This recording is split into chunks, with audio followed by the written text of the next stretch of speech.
Jason, I'll call you after the meetings later on this evening. Got to discuss some things with you. With me? Jason. Oh, Jason. Yeah, thank you. Got it. All right. Heard. Jason, Yes, ma'am. I started writing you a note. After our department head meeting this morning, I had to go and have air put in one of my tires because I rolled over on something. I want you to know that two of your guys were at the Shell station. They were perfect. They came and just got me all straiguightened out. Oh. Well, not this. I thought we were talking to the other Jason, but you guys should know. You guys should know how good they are.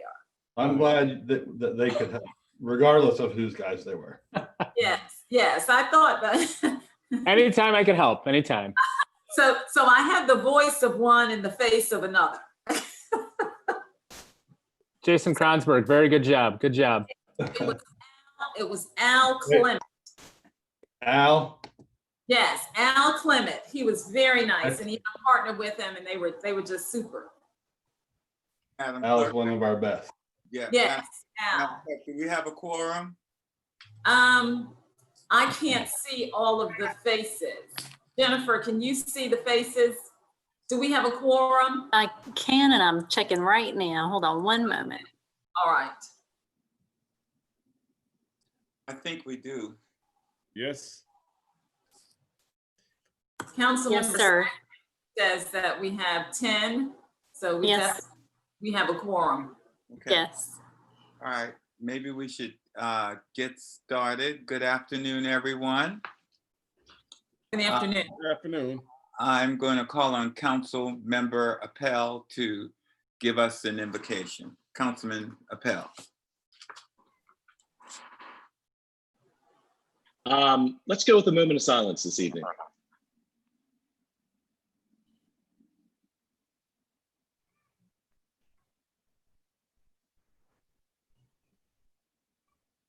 All right, that felt great. Amen. Thank you, Chairman. Okay. Item number 2, approval of the minutes. July 28th, just a minute, July 28th, 2020 minutes have been deferred. So we're only voting on the August 18th minutes. Do I hear a motion? Second. Moved and properly seconded. Any discussion? All in favor say aye. Aye. Bids and purchases? Move for approval. Second. Moved and properly seconded. Any discussions on bids and purchases? All in favor? Aye. Aye. Item number 4, planning and preservation sustainability. Move for approval. Second. Any discussion? I just had one question on this one. I know that the total is 900 and something thousand, Mayor. And I know some of that money goes toward administrative cost. Are we still going to have, and I think I raised this before and you might have answered, are we still going to have funds available for capacity building of some of the applicants that might apply for these dollars? Because I know that Ruth, Ms. Jordan, had been working on that, and I thought that she had done a supplement to the application to include a separate dollar amount for capacity building. Is that included here, or will it come out in a separate piece? That's a separate grant request. It was $100,000, Yes. and we're expecting to get confirmation on that in October. Okay. Thank you, Mr. Mayor. Any further discussion? If not, all in favor, say aye. Aye. Item number 5. Move for approval. Second. Moved and properly seconded. Any discussion? All in favor, say aye. Aye. The ayes have it. Item number 6. Move for approval. Second. Any discussion? As we talk about item number 6 at some point and the potential savings that this may bring, At some point, Mayor and council members, I'd like to have some discussions on earmarking those dollars specifically for drainage improvement on the island, more specifically the Wamba Basin. I think it's time for us to stop talking and start to let the people of James Island know that we're serious about eradicating the problem. Just a discussion item. Just want everybody to know that at some point, I want to have some discussions on earmarking those dollars to correct some of the flooding problems that we have on the island. All in favor, say aye. Aye. Any opposes? The ayes have it. So, Item number 7. Mr. Chairman, if I may Yes, interject. sure, Mr. Mayor. Because I don't know that all the council heard about the potential savings from this refinance that we're doing. And it would garner exclusively to our stormwater efforts and stormwater improvements and nothing else. But we believe, and Jeremy Cook is our counsel on the line, but we believe we'll save from $4 to $5 million over the balance of the bond period. That's, I think, through 2032 or 3. So it's really a really nice and substantial savings for our city.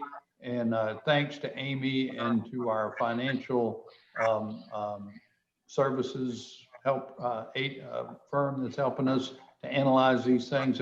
Every opportunity that we see to save money on refinancing, we've been doing.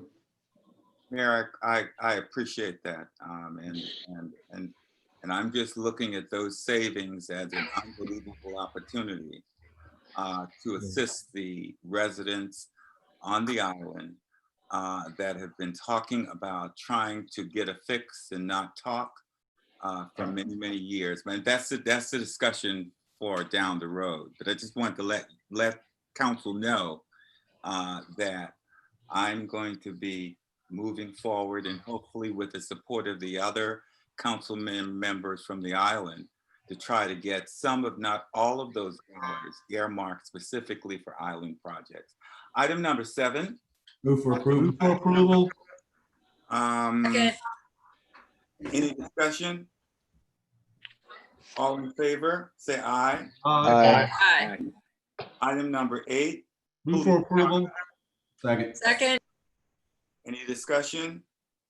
If not, all in favor, say aye. Aye. Item number 9. Move for approval. Second. Any discussion? Yes, sir. Yes. Is there a hand up? Yes, sir. Okay. Councilman Shuey. Thank you, Mr. Chairman. Just want to check. I know that there are some schools within the city limits that aren't listed on there in the West Ashley area particularly. I'm assuming if we don't have a police officer there, maybe the county does. I think that's the case with Stono Park Elementary. But I also, and I know I brought this up in the past, that we do have a middle school that is a charter middle school. And I don't know if, I just wanted to bring that question up again. It's Orange Grove Middle School, and how we cover that particular school. Of course, Charleston County, but they're charter, so similar to James Island High School. I see Lieutenant Bruder on the line. Do you want to take that question? Again, Lieutenant? we are still in that partnership with Charleston County Sheriff's Office. They are still covering some of those schools for West Ashley, the ones you mentioned there. Orange Grove Charter Middle School, they could request an officer if they would like. I believe the discussions were that they didn't feel the need for that over there at this point. It's been a little bit since I've talked to them, but it would be very similar to the James Island Charter. If they requested one, we'd have to have that discussion and go from there. But you are correct. The ones in West Ashley that you don't see listed on there are being covered by Charleston County Sheriff's Office. Okay, great. Thank you. Any further discussion? Councilwoman Jackson? Thank you, Chairman. While we're taking a minute to discuss the SROs and our cost sharing, and basically we're getting supported by the school district, I don't think that the new council members were with us when this came up maybe 2 years ago, or last year.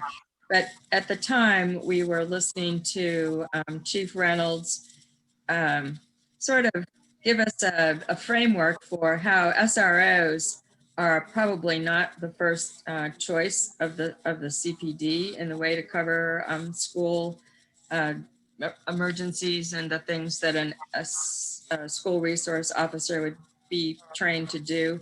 So we had a team of responders to schools. Could you just tell us a little bit more about that, Lieutenant, for the other council members? Can we Right, still shortly have this? shortly after Sandy Hook, I created the school security response team. I was the first supervisor of it.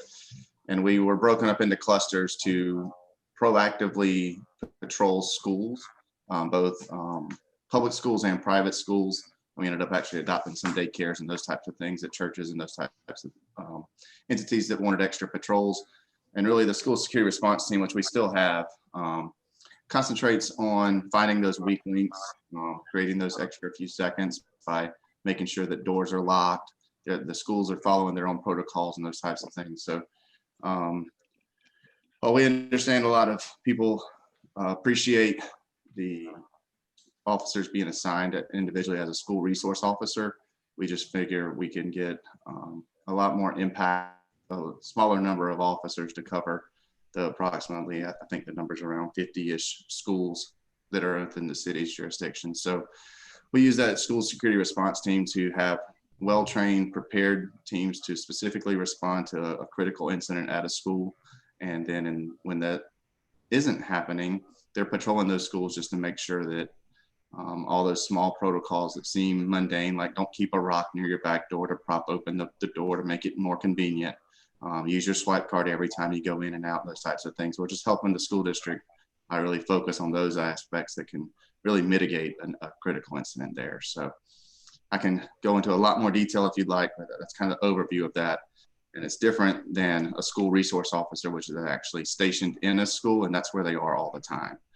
There's more of a mentoring role and a coaching role from a school resource officer, where school security response is just focused on school security. Yeah, I appreciate that off the top of your head. I think it would be great to have a more detailed presentation, especially as we're getting into our budget season.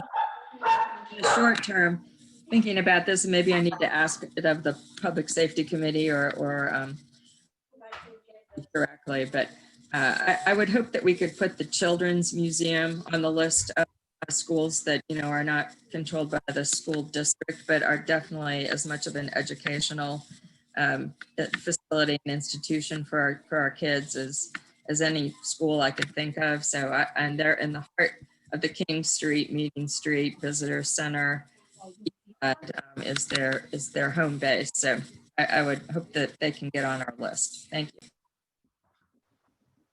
Any further discussion? If not, all in favor say aye. Aye. Aye.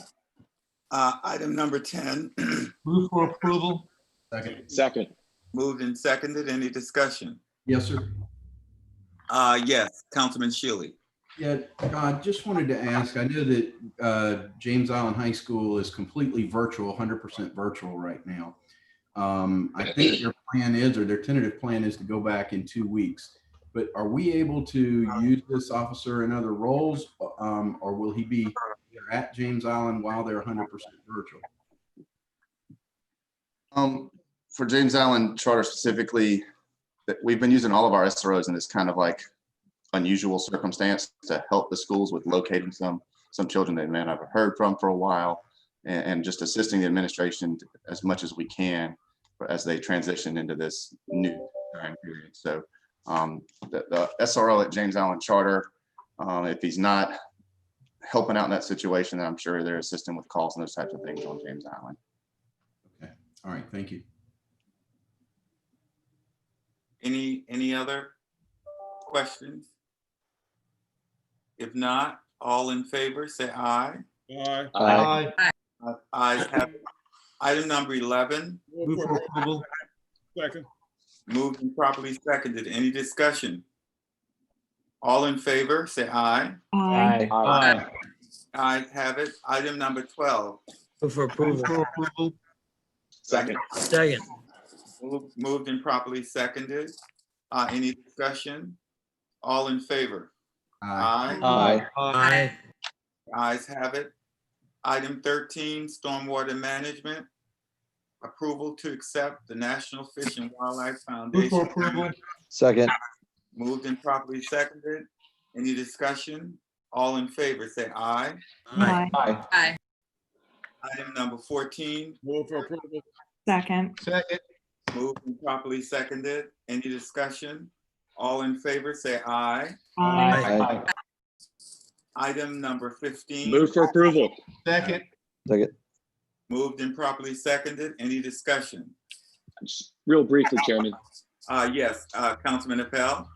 Chairman, I am so excited about this project. This is the Windermere Basin study. This has been in the works since 1984, the year I was born. I know I say that a lot, but it just can't go stated enough how long this area has been in need of a comprehensive stormwater solution. And to your point earlier, I'm so excited we can devote some funding from the bond refinance for Wamba. That'll make sure the $5 million we've got stored away for the infrastructure improvements for Windermere can remain intact. So I'm very excited that we're knocking out so many birds with limited stones these days. Thank you.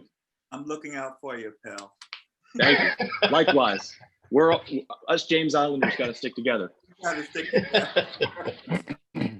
Any further discussion? If not, all in favor, say aye. Aye. Any opposition? The ayes have it. Item number 15, right?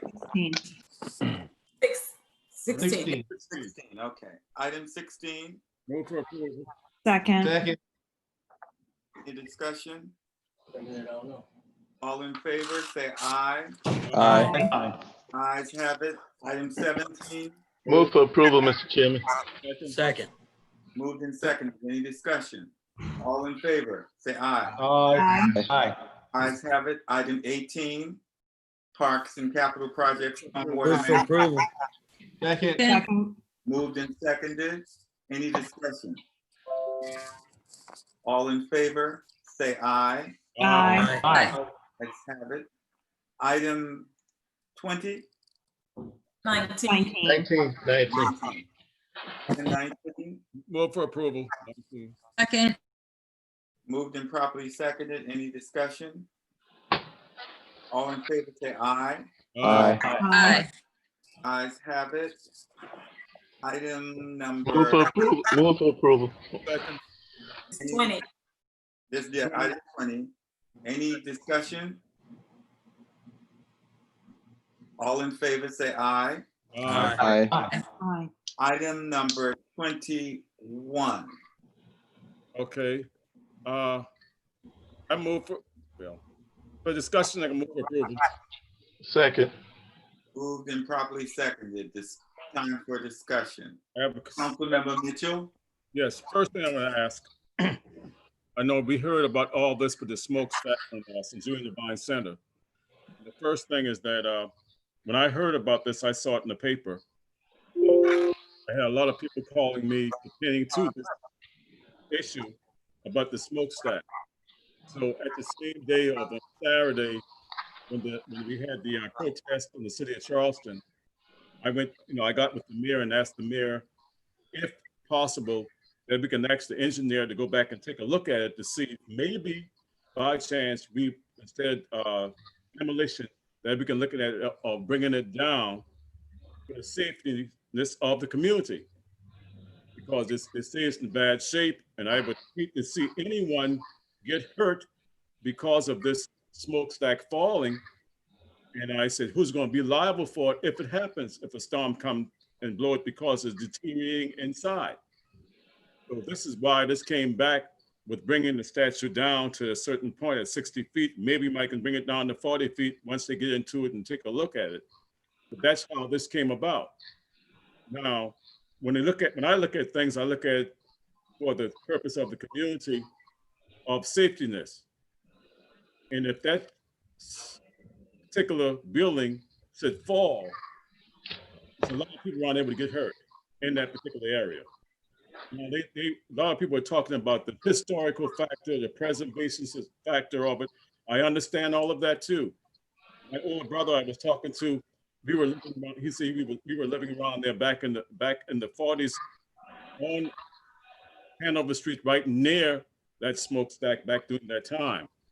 And the smokestack was really used to burn trash, and they have a distance that high so the smoke would go up in the air and not back into the community. So it was used just for burning trash. That's what it was burned, trash and garbage. That's what it's used for. Now, I get a lot of kickback from the community on saving the smokestack. I got a lot of calls and spoke to Christopher King of the Preservation Society.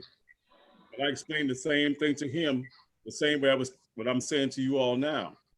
And he said, well, if possibly, if we can get the money and come up with the money, will that help save the smokestack with a distance of 135 feet where it is now? I tell him I couldn't tell him. I said, right now, we're talking about $500,000 right now that the city is talking about doing, just bringing it down. So I haven't heard of anyone coming to the table with any money yet. And if they come with some money, they have to come with some money like $3 million right off the rip to even help save that smokestack with the of 136 feet in the air. So I haven't heard from the city on anyone have come up with any money yet as we are talking about the smokestack as it is now. But to try to preserve it, that's why I mentioned bringing it down to that feet and bringing the cap that is on top of the 136 feet smokestack as it is now, putting that down on top of whatever distance they bring it down to. And that's how all this came about, bringing the statue, the smokestack down to that level, even if it's 40 feet or it's 60 feet. And right now we are talking about doing that of $500,000 right now. And the money that we are using, we are taking money from other projects that I feel that could be done so far as the Parks Department, so far as the TIF money that we're going to use, even to fund that, you see. So I don't want to hold up other projects in doing it, but for the safetyness of it, of the smokestack and still preserving it, not when the height is in, but still bringing it down and it still be there in the community. And that's what, the way I was looking at it at the time when I was telling the neighborhood association meeting, when I went to this neighborhood association meeting, I explained the same thing to them as I explained to you all now. So this is what I wanted to come to relate to my colleagues. This is how, but now I don't know what it would cost. I wanted to ask that question, what it would cost if the smokestack was repaired the way it is with 136 feet. Is Jason on the line? Jason? I mean, that is the daunting question. What would it cost to preserve it? Basically, Edmund's on the line too, but so basically we have a cost estimate, and it's about a $3 million project if we wanted to go in and stabilize the fire brick liners and do everything that we would need to do to stabilize the stacks in their existing height. Of course, we don't have a design for that. So we'd have to, it would take some time to go through that process, get a design created, bid the work out, and get that project underway. You would probably have to temporarily secure it in some way until all that's done. Am I correct? Well,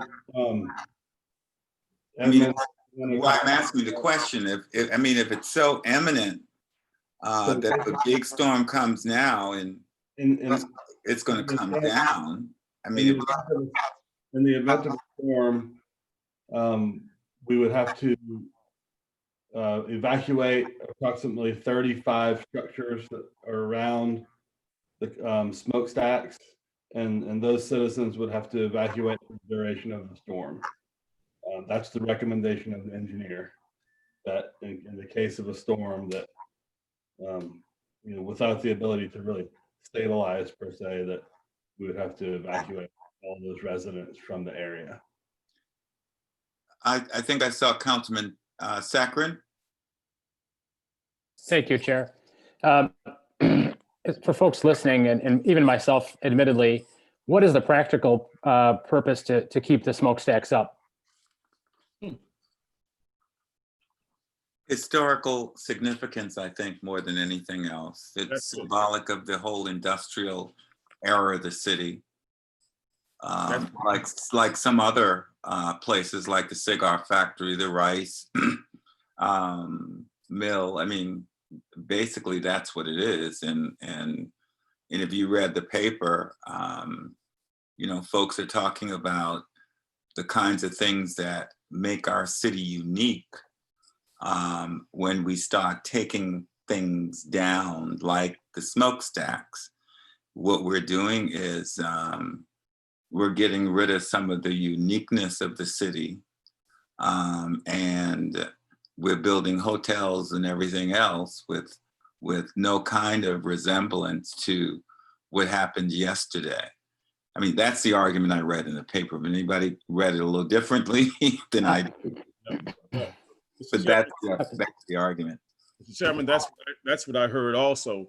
And that's why when I went to the community and I was telling them about the smokestack, and they said, oh, we need to keep it up. I said, well, it's a danger to the community. And I feel that when I came with that as a compromise of bringing it down and removing the cap off the top of it and put the cap back down to whatever area they bring it down to, and it'll still be higher than the center, the St. Julian Divine Center. It will still be taller than that. And so that's why I came, and so it can be preserved and the smokestack will still be there than just demolition of the whole smokestack. And that's why I thought about that. And that's what I kind of relayed to the mayor, and I would relate to the community themselves. But then we had so many other people calling and say it's a historical factor, and they'd say preserving this. But I said we'll still preserve it because we're not demolishing the smokestack itself. And this is what I thought would kind of be a compromise to the whole issue. But you know, this. Hey, Jason, anyone else have questions? Just let me know. If we shorten it, the base gets bigger as you go down, if I'm not mistaken. Correct. So we couldn't just simply take the existing cap and put it on the 60-foot structure. No. We would have to rebuild that so it's not as simple as just moving it down. We would have to rebuild that. And what kind of cost would be associated with that kind of rebuild? So the item before you right now is the professional services contract with Bennett Preservation, and that work would include his time during the dismantling, but also the design to stabilize the remaining fire brick liner, as well as to come up with the design for the cap. For the, you know, hopefully we could reuse the cap that's there, but all of that stuff would be in that current scope of work. Last question. If we shorten it to 60 feet, okay, what would the cost be? So right now on the next agenda item, to have a contractor come in and start dismantling it down to a safe level, that's the item 22, which is the $485,000 number. Does that answer your question? Yes, Mayor Tecklenburg? Yeah, I would just like to share a few thoughts about this kind of daunting decision here. Because if we had all the time and all the money, I believe we'd attempt to keep the smokestack full height. But that's if you had all the time in the world and all the money in the world. And I must admit, this issue became more on the front burner, obviously. We had intended all along to quote, deal with the smokestacks as part of the St. Julian Divine Center renovation, which has, it's on our It was also on our agenda there at 19, where we authorized the playground equipment as part of this $3 million project. We're preserving and restoring and improving the incinerator building itself, which is very functional for our community. As you all know, we have meetings there, recreation programs, and then the playground and the yard area is going to be vastly improved as part of this project. So we had committed $3 million plus for the overall facility and knew that we had some attention needed for the smokestacks. But when we checked back in with our engineer and then he consulted with our chief building official just recently, even our chief building official agreed that there was a threat to public safety and that action needed to be taken. And that's what led us here today to this discussion.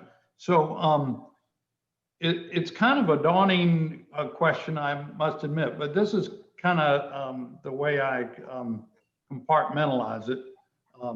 Upon Councilmember Mitchell's suggestion, rather than like the engineer and the building official said, maybe we could save part of it and still have that historic statement of what was there before. Of course, the incinerator building remains fully restored. And then we could have the smokestacks at half or nearly half of their present height. And so then when I dug in a little deeper with the engineer, here are a couple of key facts that I found out. Part of the instability of the smokestacks is the fact that there are two rings, inner concentric brick ring and the outer ring that you see as the smokestack. Well, the inner ring is actually connected to the outer ring about halfway up already. And then the upper half of it, there's no connection between the two rings. And it's also cracked all the way up, as you saw maybe in the paper this morning, a picture of the interior. So it makes the top half of the smokestack particularly susceptible to failure. So that's an important item. The second thing is that there is some question about the foundation of the smokestacks. And they use wooden pilings that only went so far down when they built it in 1930s or whenever it was. And so they didn't use the 80-foot long pilings that we use today when we construct something that tall. So the engineer felt that from the foundation point of view and the fact that the two rings weren't connected in the top half, that to bring it down halfway would be a safe alternative. If you keeping public safety at the top of the list here, it would be a safe alternative because of the two reasons that I just elucidated. In addition, you know, by the time you pass these things, two things tonight, and then we haven't repointed the brick, we haven't done some other things, my guess is we'll end up spending about $750,000 total to shorten them in half. To keep them at the height they are, in addition to the time we would need, Jason mentioned probably around $3 million. And that's not really taking into account if the pilings need to be reinforced or redone, which could add substantially to the project. So when you think about that, those two scenarios, I think the scenario of taking it away completely is off the table. You think about those two scenarios, and then you think, Councilmember Waring, about that old question, what happens in 50 years and 100 years from now? And admittedly, if you brought it down in half, you still would not have the ability to see the original height and all like that. But I believe the city would continue to have a substantial liability from you know, the fear of a failure of the smokestacks and just the upkeep, particularly if you kept them at the full height, given what we don't know about the foundation. And so I just wanted to share all that. It's part of what I've been thinking about in the last couple of weeks. I do think it's regrettable, but I think long-term, the plan to take it down halfway is the safest thing to do while preserving some of the integrity of what has always been there. Councilman Mitchell? Let me ask Jason a question. Jason, you remember when there was a storm here a couple of years ago under Mayor Riley term, and we did some repairs to the smokestack. Do you remember what that was? It was my understanding that some of the rings were repaired and the actual cap was repaired. I have to dig a little deeper to pick up the details for you. Okay. I think the ladder rungs were also removed because they were spalling and they were cracking the brick and the mortar up higher. So those steel ladder rungs were removed at that point in time as well. So what Evan's referencing is the way that you used to get to the top was there were the steel ladder rungs that were going up the side of the stacks. Correct. Those pins were corroding and popping the brick out. Okay, I remember that part of it. I was on council during that time. And the crack wasn't present at that time, right? No. Well, this was the exterior, so the crack on the interior. Okay. Just so everybody knows that we have the original drawings, and when the engineer did their study, the mayor referenced that lower level of the fire brick that's supported. Well, based on the original drawings, it was figured out that these things weren't built like they were designed, and there's nothing supporting that internal fire brick from that one section and up. So that you have this fire brick that's just in there floating. It's not tied in. It's just on mortar, and it's starting to fail if you looked at the pictures. Councilwoman Jackson? Thank you, Mr. Chairman. This really does seem like a, Solomon's choice after listening to members of the neighborhood and Councilmember Mitchell, and obviously the strong preservation community is united in wanting to retain the full height of the smokestacks. So I guess I have two questions. If we vote yes for items 21 and 22 to essentially do the partial demolition and get to the 60-foot height thereabouts, can that be done in order to create this, to take away the danger crisis that we're acting precipitously under right now? I mean, is that realistic to think we're going to be able to do anything to satisfy our conscience about protecting the 30 properties in the way? I would appreciate a realistic answer about that. And then the other question I have probably is for Councilmember Mitchell or anyone who's really. I've spoken to the president of the East Side Neighborhood Association and a few longstanding residents who had ancestors who lived in the neighborhood. But I'm wondering, just as a newcomer who worked in the preservation field with the National Trust for 40 years ago, are we making anyone happy with the 60-foot decision? Because that's not what I'm getting from the preservationists. So do you feel like your neighborhood association, Councilmember Mitchell, would be satisfied we're doing the right thing by doing the 60-foot? Well, I don't know if they would be satisfied or not. I spoke with them and they say that they would like to see it at 60, at staying at the present height, 135 feet. But to me, I believe I want to do something that's going to feel comfortable in my conscience, that I don't want to see anyone get hurt and I have to wear that on my conscience. So I believe that when I came with this compromise of not tearing the statue down because they had it for demolition, and I'm stopping the demolition of the whole statue itself, to me, it's still going to be there. It's not going away. So the smokestack will still be there. So I explained that to them, and I explained my situation to them. I explained my situation at the neighborhood council to the president, and I spoke with her on yesterday and explained to her again the same way. And I said, you know, this is what it is. I said, I don't want it on my conscience. I said, now, we are not demolishing the whole smokestack like they were saying in the paper and the post report that it's going to be demolished. I said, I went to the mayor and said, look, Mr. Mayor, we don't need to demolish this whole statue, this whole smokestack. Let's see how we can preserve it and save the smokestack, at least part of it if we can, by bringing it down to a level that's going to be safe for the community. And that's how this came about. Maybe you might go up there and say you can bring it down 40 feet instead of 60. I don't know. But 60 is the maximum they said bringing it down. They might stop it at 40. So it still will be higher than the Julian Divine Center, which is there. And I told them, I said, a lot of people talking about preserving.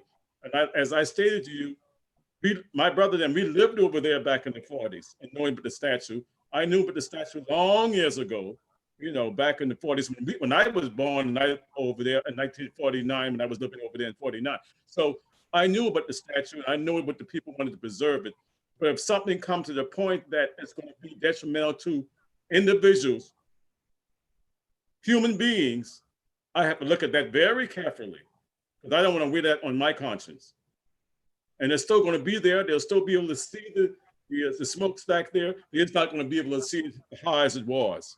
So that's why I came to that conclusion. And I explained that to the community. I explained that to the neighborhood association, all the members that was on the Zoom at the time on last Wednesday. And that's the way I explained to them, the same way I'm explaining to you all now. Councilman I really appreciate that. So that leads to the first question. Hold on a second, please. No, I'm sorry. My first question But is, you're out of order right now. no, I asked two questions, Chairman.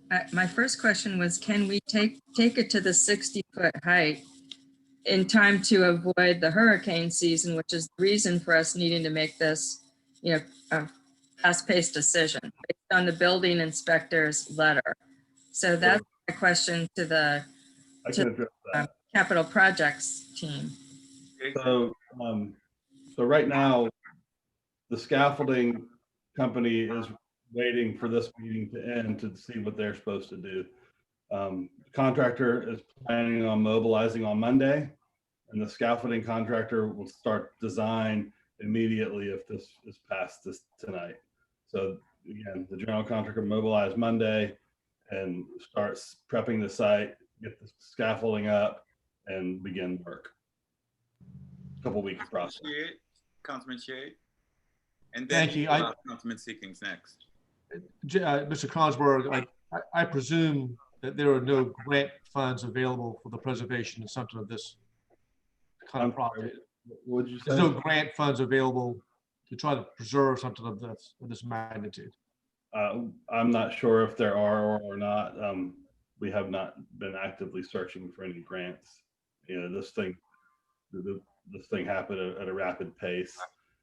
You know, we came out of COVID and we got back with the contractor, and we were kind of given the directive that now that we're in hurricane season, that we need to make something happen quickly. Councilman Seekings. Thank you, Mr. Chairman. Either Edmund or Jason, I'm not sure we got a complete answer. So if we appropriate these monies, the scaffolding contractor still is going to need to design the scaffold to get up to the top of that smokestack, which is 135 feet, right? Yes. You're going to have to erect it, make sure it's secured, and then begin the process of demolition. How long will it take to get the smokestack down to 60 feet in perfect conditions? Edmund, you wanna... Yeah, I can respond to that. So the scaffolding design would start first thing tomorrow morning. They need about 4 days to complete the scaffolding design and sign off by an engineer. And then they would start erecting it immediately thereafter.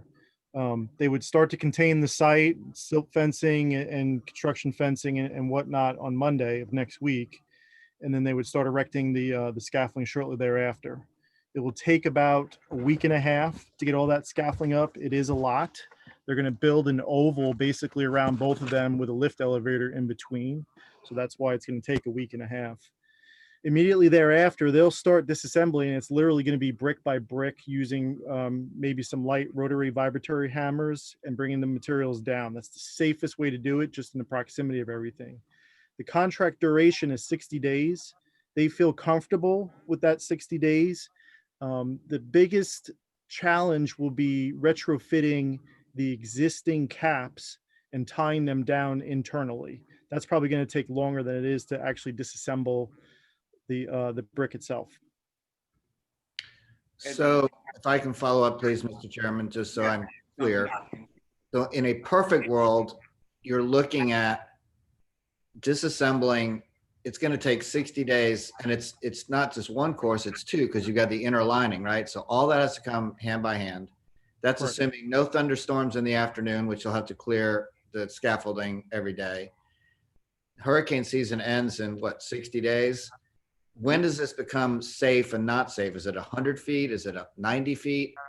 And are we going to build into the cost of this project, if we have a storm next week, the week after, 3 weeks from now, the cost to relocate people who are in danger? And how do we know when they're out of danger? I'm not sure that this rapid solution is going to take care of the danger problem during storm season. And if there's some hope that we can preserve this, we ought to look at that option. I mean, we may be spending a bunch of money to do something really quick that we can't get done in that time frame anyway, because we've assumed perfect conditions, 60-day project, which today's the 8th of September. That takes us to November, the middle of November. And if I can just add to that, and I raised this question earlier. I'm not talking now about trying to restore it. My question is, given what Councilman Seekings just said, is there a way to just stabilize it right now? Just stabilize it so it's not going to topple over and affect 35 different houses, et cetera, et cetera. Because to me, looks like we have to do that anyway, okay? Given the time frame that we're dealing with, are we just going to throw the scaffolding up and if a hurricane comes, then what? How will it be stabilized? Okay, in the interim, and if it can be stabilized, doesn't that give us a little more time to think about ultimately what we want to do with it, as opposed to just tomorrow we start the demolition? Well, they can't be stabilized right now. In the event of a storm, we would have to vacate all of the people in that fall zone. We're going to have to do that anyway. Right. That's a given. No matter what happens in the next 60 days, we're going to have to evacuate everybody. Yes. Try. Mayor Tecklenburg, Mayor? I want to make that same point. I mean, regardless of for the remainder of this season, if we have a big storm coming, we're going to have to evacuate, get a bunch of hotel rooms, and put those folks up somewhere, and that's a given. So you still get back to what I was trying to explain before. You get the stability when you get down about halfway, where the engineer says the inner and the outer ring are supporting each other and connected. And so beyond doing the full-blown restoration of $3 million plus, you really don't stabilize it unless you do that full big price tag restoration. So the differential is about $2.25 million, and about a year and a half versus 60 days. And so it's up to council to make a decision here. I think it's a tough decision, but we've got lots of other things we can spend money on, that's for sure. We could use the money for other things. I think about the long-term safety, 50 years, 100 years from now, that I personally believe it's just going to be safer to bring it down halfway based upon everything that the engineer has told me personally. But I'm glad to go with the will of council, whatever y'all want to do. Councilman Waring? Thank you, Mr. Chairman. I guess there's a question for Mr. Most. If we brought it down to the 60-foot level, what are we going to do to ensure that it doesn't begin to crack over the years from there? The inner lining won't crack. So there's a couple of layers of work that we're going to do here. As part of this contract, they're going to bring down the masonry to that elevation that we're talking about, and it may be higher. The engineer is going to be out there constantly assessing. So the minimum that would remain is 60 feet, but it may be closer to 80 or 90 feet. We don't know until the contractor comes out and assesses that. Okay. Also, as part of this work, there's going to be a new cap or new cover that's placed on top of it. Now, the part that's missing here is that stabilization of the inner liner to the outer liner. And the engineer has some ideas on how to do that. They basically are going to essentially bolt it with spiral locks together. They could potentially grout them together. There's a couple different ways, but he hasn't prepared any drawings of that, and the contractor could not price that, which is why that's not included in this construction contract. By reducing the height, you're taking away that potential safety hazard of it breaking in half during a high wind event. And one of the things that the engineer pointed out to me, he said, if that storm that hit the Gulf hit us, these smokestacks would be down right now already, and we'd be dealing with cleanup right now. Right. He also said in '89, if Hugo hit further to the south of here, instead of where it did, they would have went down in that event. So, moving forward, looking forward, what do we have to do? We have to get them down to this elevation to take away that safety concern. Then we're going to have to come back and have that engineer prepare the drawings that they'll have to come back in and secure that inner liner to the outer shell brick. Okay. Thank you, Mr. Lewis. That makes sense to me. Councilwoman Shuley. And I'll come back to you, Councilwoman Jackson. Thank you, Mr. Chairman. I'm hearing the peril of high winds causing this problem. Could anything else cause this stack to fall? I mean, could a tremor or anything else, or are we just talking about high winds? Well, the seismic event is always in the same conversations. Charleston's overdue for a seismic event. You never know, but yeah, that's those of us under consideration.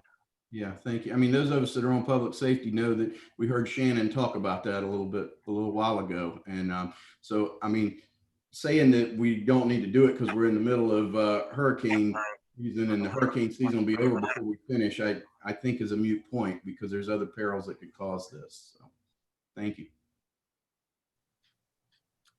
Any further discussion on this item? I think Councilmember DeSharpo had her hands up. I'm sorry, yes, Councilwoman. That's okay.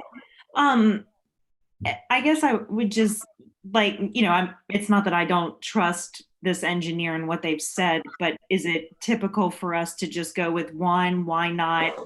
Or have we asked someone else and they've come to the same conclusion? Have we weighed some various options, or have more than one person come to the same conclusion?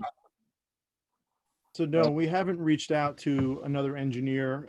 Craig Bennett specializes in historical preservation and unique structures like Morris Island Lighthouse. He actually is the premier engineer for these type of situations or these type of projects in the Southeast. And he travels all over the Southeast doing these. I'm not aware of any other engineers that specialize in the same type of work that Craig Bennett does. Certainly there are other engineers capable and competent of reviewing the report and coming up with an assessment, but it might be a third option that they even come up with. I have no idea. We did not reach out to another engineer though. Okay. Councilman Appel. Thank you, Mr. Chairman. Has Russell Rosen had an opportunity to look at this? He's got a lot of expertise with historic structures and has been around the block. And I don't want to volunteer. He might not be interested in it, but I mean, he's somebody within our midst and in our community that we could certainly tap for a potential second opinion if we have the time to do so, which it sounds like we may.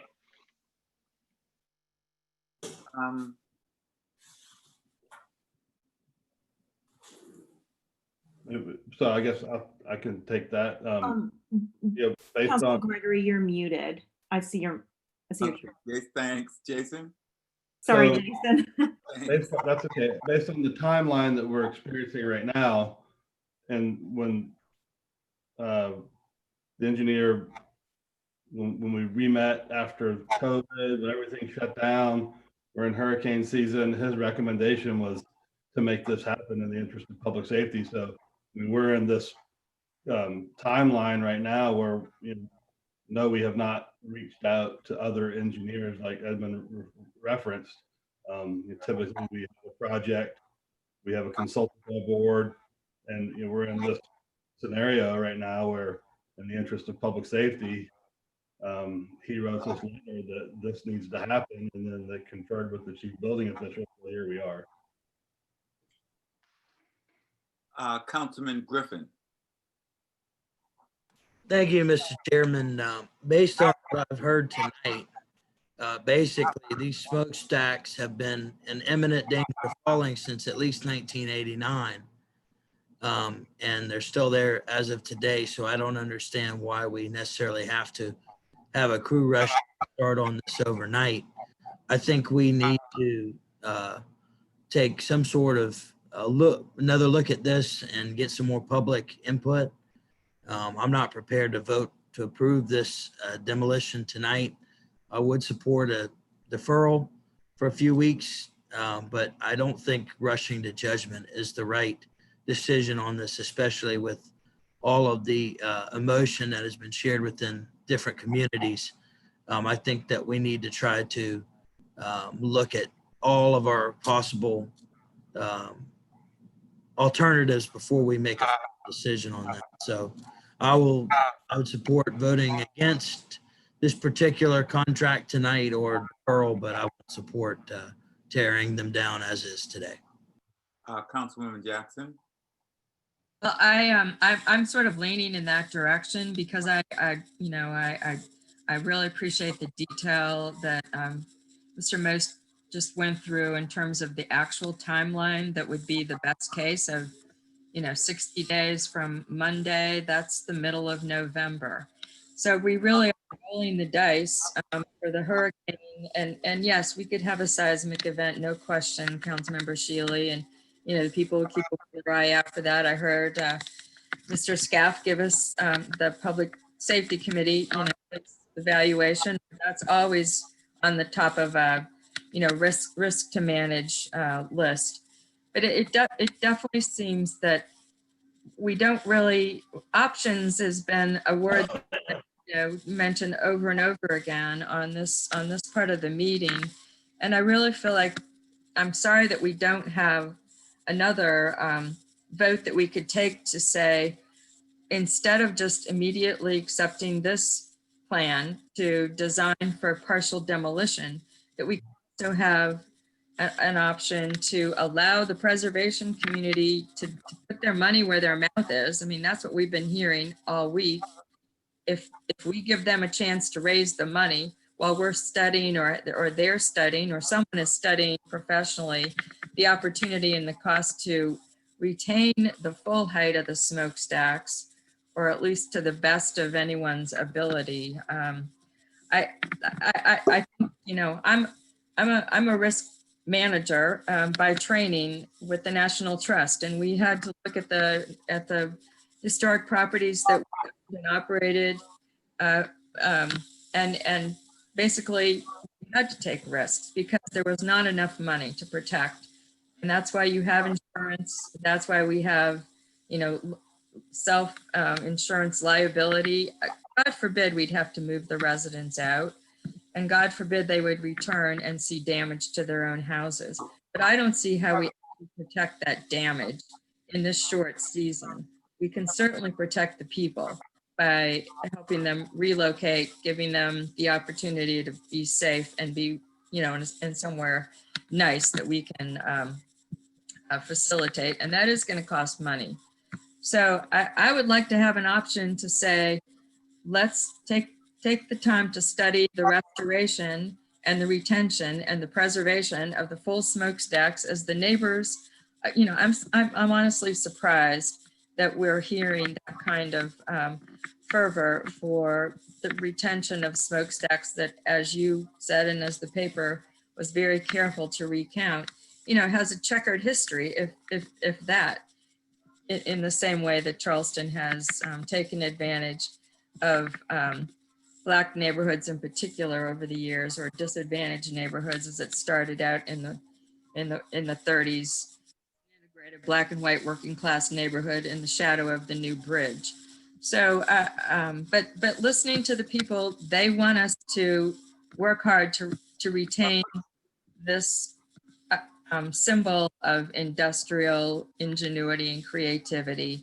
And I don't think we can do anything differently in a short term turnaround anyway. So the only vote that I have is either to join Councilmember Griffin in a deferral, or to vote no on these two items, and then work with the mayor and the preservation community to get another game plan. I'm about where you and Griffin are also. Councilman Waring? Thank you. You know, we just kind of, as a council, we just kind of fluffing off the safety aspect of this. The moment we got a playground in the shadow of this, of these columns, something falls down, one brick falls down in the head of a kid, and God forbid something perilous happens, we're gonna wish we acted. If we were assured that we're going to have more time, then I'd be right along with you guys. As far as the height of the smokestack, you know, we preserved, because of historic preservation, and I agree, we preserved one of the stanchions from the Ravenel Bridge, but we didn't keep the highest one. If we kept the highest one, it would have been out in the river. We kept one of the lower ones. I think that everybody on this call see the crack on the inside? I did. Okay, I know. I'm just wondering if all 12 council members actually saw that crack. There is a structural problem with this. I mean, this isn't something being contrived because we all got together and came up with a secret because we want to take the smokestacks down. I mean, it is a structural problem that poses a health risk to the community around it. And we kind of talking like, well, we can kick this can down the road because it's really not a structural problem. We've got time. We've got 60 days. We got 90 days. We might have another year. But you know what? Tomorrow may be the day that it comes down. So what you do is you do with the information you have, you try to make the best intelligent decision based on the information that we didn't go out and just get a person without a reputation. And there's no doubt about it. Mr. Bennett is one of the best in the nation at what he does. Mr. Most has been involved with the engineering on probably some of the most intricate engineering project in the history of this city. Currently on the African American Museum, extremely involved with the Gilyard, just to name a couple. So we get to debate and we get to kick the can down the road, but eventually decisions have to be made. I can kind of compare this to, and I understand the preservationists wanting it to keep it where it is. I really do. I remember when they wanted to fight to keep one of the supports for the Cooper River Bridge, and I thought, why would you do that? Now I think it's a great idea. By the same token, the history of what that used to be should not be eradicated. I would not want to see them taken down all the way. But by the same token, the 60-foot height, or maybe even higher, depending on the stability of that crack, I think is the way we should go. We are all acting like we have time, and that's not a fact. What we're doing is the people who live in the shadow of that, we're letting them extend the risk that they have to something perilous happening, coming into their home or coming down on somebody that's going to one of the restaurants right up the street, as a matter of fact. I can't think, my mind is blocking right now. I've gone to a restaurant myself. Hannibal's restaurant, which is a very popular spot. So if I would make a decision, I would vote to bring it down to the 60 feet or whatever once they get in there and really see what we have to work with. I think when you got people at risk, you make a decision based on health and not on, I hope and pray we get more time and it doesn't fall. So that's where I am on this one. I will actually, I would vote to go with the suggestion. I mean, Thank you, Mr. Chairman. if I'm hearing correctly, in the next 60 days, we will not even have started demolition on the project. We'll still be scaffolding and getting things together. No, demolition will have started. No. Pardon? It will have started? Yes, sir. Okay. I just want to respond to Councilman Appel. The Bennett construction firm did the assessment for Mother Emanuel. And 50 miles an hour wind, we can't be in the church. Well, of course, we did get a second opinion. We did go to Russell Rosen to give us a second opinion, and he confirmed Bennett's conclusions. So they were pretty much on the same page on Mother Emanuel. I don't know if it would be the same on the smokestacks, but they were pretty much in agreement. We cannot be in there with 50 miles an hour wind, let alone a hurricane. Councilman Mitchell? Yes, let me ask a hypothetical question, Mr. Mayor and Jason. If we go out and get a second opinion, just for the sake of community-wise, will they be able to do that in the next 2 weeks or so? That's a great question. Who's going to pay for it? That's a great question. We would have to identify the consultant, and if we were going to take that route, we would need to do a sole source justification instead of going through our regular procurement process. I don't think that we could get that done in 2 weeks. How long would that take? I'm just asking to satisfy some of the residents in the community and some of the members of council, because my things stand firm. I'm looking at safetyness, and that's my biggest issue of this all. If I have to get beat up for that, I'll take the beating for that. But when it comes to safety between bricks and mortar and a human being, I'm going with a human being. So that's just me. That's my living.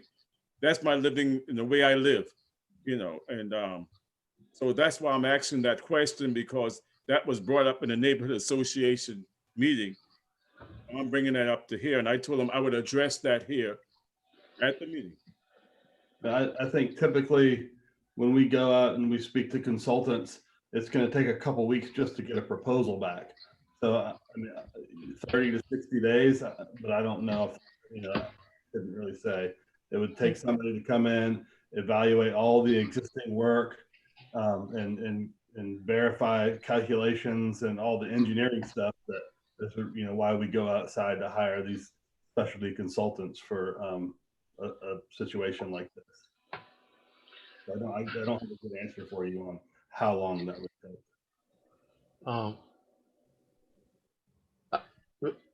Mr. Chairman, I have a question really for the clerk. We do have a motion on the floor. Didn't we have a second for discussion? Yes, it was for discussion. It was a motion made by Councilmember Mitchell and you. Well, what I'm gonna do is I'm gonna support Councilmember Mitchell from the standpoint of safety. And since we have a motion on the floor, one thing we need to do, we can make decisions up or down. So it's on you, Councilmember Mitchell. Are you ready to call for the question?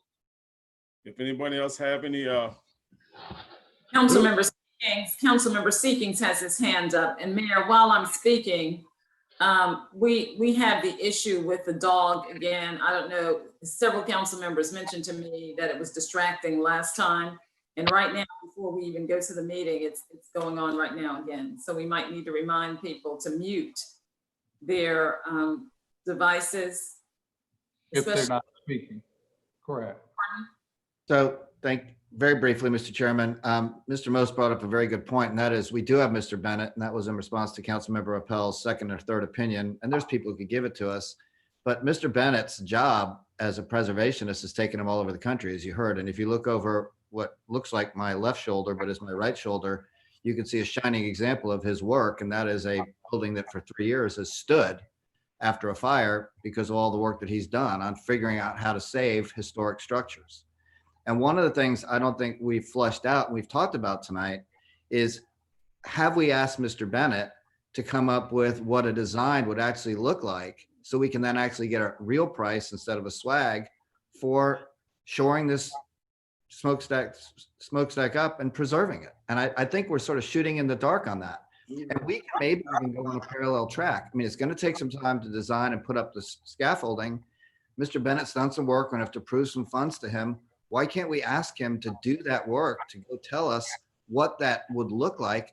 We haven't heard from him. He might say you cannot, it's impossible. Or he might say you can preserve it. My suspicion is he's going to say you can, and then we can look at apples to apples. I mean, I've heard 3 million bantered around tonight, but that's off of not even a design. So I think that we're jumping the gun here a little bit. I get that we're going to have to be mindful of public safety, of course. But no matter what we do tonight, we're going to have to move people out of there. And if you all think we're getting a earthquake tomorrow, we better move them out tonight. So that's a whole separate issue. I think that we ought to talk with Mr. Bennett, see what we can do from a design standpoint, and if it's feasible and economically viable to preserve a piece of structural history in the city of Charleston, which is something that we're charged to do as well. Councilman Griffin, I think that you had made a motion for deferment. Yes, sir. I was getting to that. And I had one final question, if you don't mind, Mr. Chairman. Yes. I see that part of the funds here are coming from the Charleston Parks Conservancy contribution. And I know they were raising money for some renovations at one time. Did they complete those renovations, and were they raising any funds to shore up the smokestacks? I'm just wondering, because it seemed to me like they were trying to preserve this community center, and it just seemed weird to me that they would be contributing towards the removal when they were raising funds, I thought, to preserve. I don't know whether or not we have an answer on that one, but I would like to make a motion that we defer this for 2 weeks. They were clear. Second. They were clear in the paper that they wanted it preserved. Right, and so I'm wondering how they're given $210,000 to take them down. Are we doing that against their wishes, or I'm just confused by that? So I can address that question if you like, Mr. Chairman. Yes, Mayor Mecklenburg, yes. When we list these items in the agenda, of course, this is part of an overall project, as I mentioned earlier, of $3,110,000, which was renovating the building and redoing the open space between the building and East Bay Street. That's the portion that Charleston Parks Conservancy contributed their money to, but it just makes up the overall budget of the project. So when Amy and them list the project funding, they list every source that went into that $3,110,000. So, and as I mentioned before, I certainly will fulfill the will of council here. And I'll just remark again that this would not have come to you in this fashion, not just the recommendations of Mr. Bennett, but then the further confirmation by our own Charleston City head building official, Ken Granata, concurred with Mr. Bennett about his recommendation to bring the stacks on down. So that's what added the urgency to this. Otherwise, there would have been a more longer process of getting these estimates and y'all making the decision whether you wanted to make. I still think ultimately you're gonna have to make a decision whether you want to spend 3 million or so ballpark versus 750. And so be it. And if you defer and we check out those prices, I just pray that the stacks don't come down in the meantime. And if the preservation groups would like to help us raise some funds, it's not just for a second opinion. We really need on the order of another $2 to $3 million. I agree. Any further discussion? Because the deferment didn't get a second. Councilman Jackson? It did. It did. I seconded it. Okay. There's a move to defer on the floor. All in favor? Question is, how long are we deferring for? I said for 2 weeks. Okay, okay. Yeah. All in favor of deferring? Mr. Chairman, Yes. can I ask Councilmember Griffin to amend his deferral so that in those 2 weeks, we would take Councilmember Seeking's suggestion and ask Mr. Bennett to add to his assignment his evaluation of restoring the stacks. So in 2 weeks, we would have that. I thought that was implied, but yes, that's exactly No, what I would like to happen. Okay. Any further discussion on the deferment? This is to defer 21 and 22. Yes. Yes. Any more discussion? All in favor of deferring for 2 weeks until we can get some information from the engineer as to what the cost may be for restoration? All in favor? Chairman? Further discussion? Yes, Councilmember. I just want to add something to his amendment. Even if they do that, even if they bring it down, if they have to do it, they bring it down less than the 60 feet. If they bring it down 40 feet, just saying, when he comes back with the information. Yes, I would hope that Mr. Bennett would look at all possible options. Right. Okay. Well, one last thing, Mr. Kronsberg, you think that's something Mr. Bennett can get in 2 weeks? Or Mr. Most, either one, do you think that type of information that Councilman Griffin is asking for? I can respond to that. Okay. I spoke with him last week and I said, if this emergency purchase was to go through, would you have the time to work on this? And he said, Edmund, I don't have the time to work on this, but since this is life safety, we will tell all of our other clients to push it back. So with that said, he's got a lot on his plate right now, but I think the bigger challenge here is he may need to do some additional testing to verify the integrity of the structure. Is there steel in there? Is there not, that were on the original drawings? So, to give him 2 weeks, I think it's unrealistic for him to be able to do that, but I can still ask. Well, maybe I should amend my motion to the first meeting in October. I won't wait too long. I don't hear any takers for that. The 2 weeks on the table. Yeah, let's give it 2 weeks and see what happens. Right. Let's give him 2 weeks. Mayor Tecklenburg. Y'all gonna pay me anything for doing this work, by the way? Yeah, I'm sure we'll have to. Well, I was going to ask that question, but after we got through this motion, if we need to appropriate some money from Mr. Bennett. Right. Okay. We would have to. The motion on the table is to defer for 2 weeks, allowing the engineer time to do an assessment within the 2 week period to give us a sense of what it would cost for restoration and saving the stacks. All in favor, say aye. Aye. Aye. Aye. Can we do a roll call, Councilwoman? I can do a roll call. Would you? Thank you, Madam Clerk. Councilwoman Del Chapo. Aye. Councilmember Shealy. Aye. Councilmember Saccharin. No. Councilmember Mitchell. In between. No.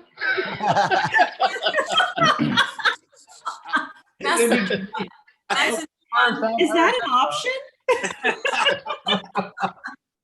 I never learned that one. I'll move on. Councilmember Brady. Aye. Councilmember Gregory. Aye. Councilmember Waring. I'm going along with Harry on this one. 2 weeks, Harry. Aye. Councilmember Seeking. Aye. Councilmember Shea, Aye. Councilmember Griffin, Aye. Councilmember Appel, Aye. Councilwoman Jackson, Aye. Mayor Tecklenburg. As I said, I accept the will of council. That's not So that's an aye. Aye. Hey, we've got two weeks. 2 weeks. We've I have got a two. aye. We've got two. That's That's a- it. 2 weeks, man, Listen, 2 weeks. listen, guys. That's a- We got And two that's- new I ways. have an eye too. You're Okay. an aye too now. Okay, thank you very much. And we're not talking about it for an hour in 2 weeks. No, No, that's right. We're not. Hey, order, little order. Little Mr. order. Chairman, Just a little order, please. Okay. All right. Mr. Chairman, may I ask a procedural question then? How do we get the engineer paid to do the 2 weeks of work that we're requiring of him? Let's first make sure that this is packed, okay? Everybody, the majority ruled, and I'm assuming that that's just about unanimous because the mayor is going with our vote, correct? Just so. Yes, there was only one day. Okay, There was just one day, yes. so deferment passes. Councilwoman Jackson. Yeah, sorry, I'm just wanting to follow up with, now we've deferred these 2 votes, but don't we need to have some sort of, I don't know, vote to get the engineer paid for the 2 weeks of work we just asked him to do? Yes, is Amy on the line? If you- Can we take it out of the same fund? Can't we take that outside of the meeting? I mean, Yeah, we don't even know what he's gonna charge. right, right. Have to come from the project budget that is currently in place. Okay. Yes, it'll come from the current budget, right, Amy? Correct. Thank you. Okay. Next, 23, number 23. 23. Thank you. Traffic and transportation approval. Move for approval. Do I hear a second? Second. Moved and properly second. Any discussion? All in favor, say aye. Aye. Aye. Committee on Human Resource. Move for approval. Jackson. Second. Discussion. All in favor, say aye. Aye. Aye. The ayes have it. The Committee on Real Estate. Yes, sir, Mr. Chairman, the Committee on Real Estate met earlier today. Seems like a couple of weeks ago since we met, but we met earlier today to discuss a approval for a sublease agreement so that we can have a temporary location for fire station number 8. Also approved unanimously, that was reported out unanimously, and also approved unanimously for the annexation of 1569 North Pine Bark Lane in Councilmember Waring's district. So I'd recommend that we approve both of those items. Do I hear a for- second? Second. Moved and properly second. Any discussion? Yes, Councilman Griffin. Mr. Chairman, I'm very excited about this annexation because it's just a few houses down from my 86-year-old, soon to be 86-year-old grandmother who I've been begging every day for the last 3 years to move into the city. She still refuses, but we're one neighbor closer to hopefully getting her into the city. So really positive revelation, and I know that Councilmember Waring is very happy to be getting another person. because I know, I am, I tell you. This is truly a donut hole, and it was your father's street, so. That's right. My dad lives on this street, so. Any further discussion? If not, all in favor say aye. Aye. Ayes have it. Is there anything else to be brought before this committee? No, sir.